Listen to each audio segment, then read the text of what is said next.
Rebonjour Mathis. Bah, écoute, j'ai relu ton mail et j'ai vu qu'il y avait un problème sur la programmation, donc on va regarder ça ensemble. Donc là, on a un programme Python. Donc là, bah, pour le programmer, je pense que tu auras une calculatrice qui doit te permettre de le faire. Sinon, ça va être compliqué. On va regarder, décortiquer un petit peu ce programme.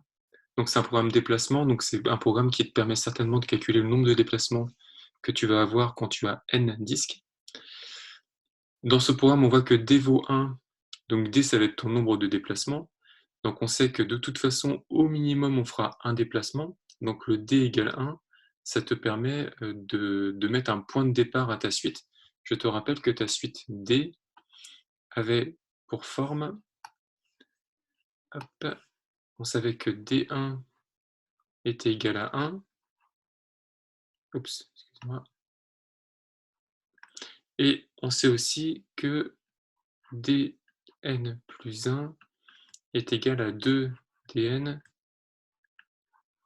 plus 1, si mes souvenirs sont bons. Donc, d1 égale 1, bah, c'est l'instruction qui est ici. Ça nous donne le premier rang, le point de départ de ton algorithme. Donc forcément, si n vaut 1, bah, si n vaut 1, ça veut dire qu'on a juste une pièce. Que doit retourner le programme? Bah, il doit retourner la valeur de d, du coup, parce que d vaut 1. Il nous dira bah, il n'y a qu'un déplacement quand n vaut 1. Sinon, c'est-à-dire qu'on a plus qu'une pièce. Donc ça veut dire que le nombre de pièces, ça peut être 2, ça peut être 3, ça peut être 4, et ainsi de suite, jusqu'à n pièces. Ça veut dire qu'il y a au total n moins une possibilité.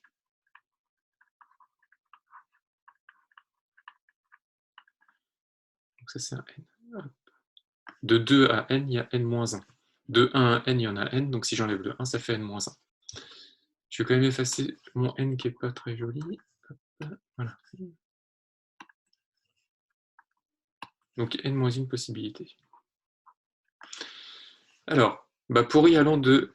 Enfin, le i, donc une boucle pour avec Python, donc on dit i in range, et puis dedans on met le nombre de cas possibles qu'on peut avoir, bah on sait qu'on a n moins une possibilité.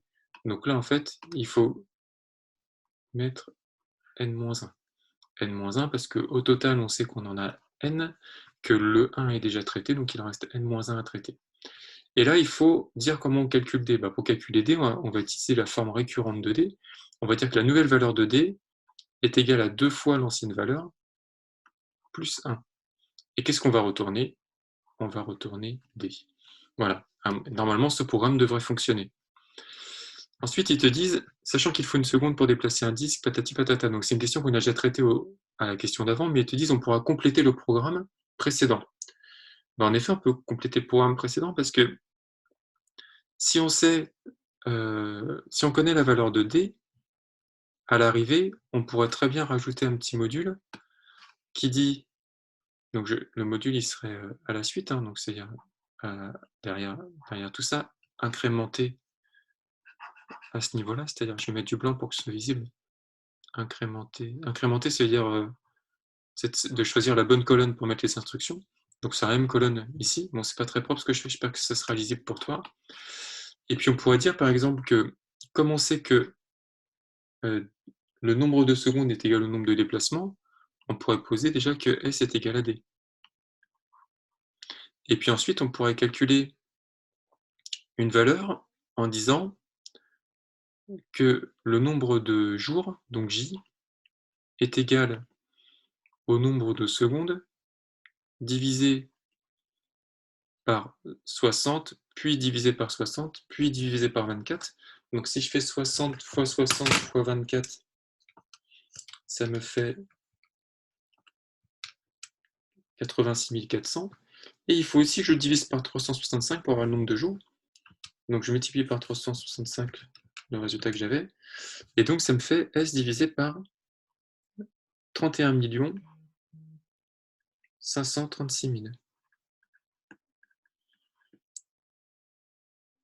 le 31 536 000, je vais calculer en disant 60 secondes dans une minute, 60 minutes dans une heure, 24 heures dans une journée, 365 jours par an. Donc j'ai multiplié tout ça et j'ai obtenu ce résultat-là. Bah, comme ça, on connaît le nombre de jours. Bah, après, il n'y a plus qu'à dire return, comme on dit, J.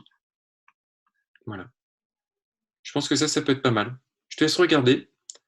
Et puis après, j'ai regardé les questions d'après, ça m'a l'air d'être exactement la même, enfin d'être exactement les mêmes questions que les questions que j'ai traitées dans l'autre vidéo.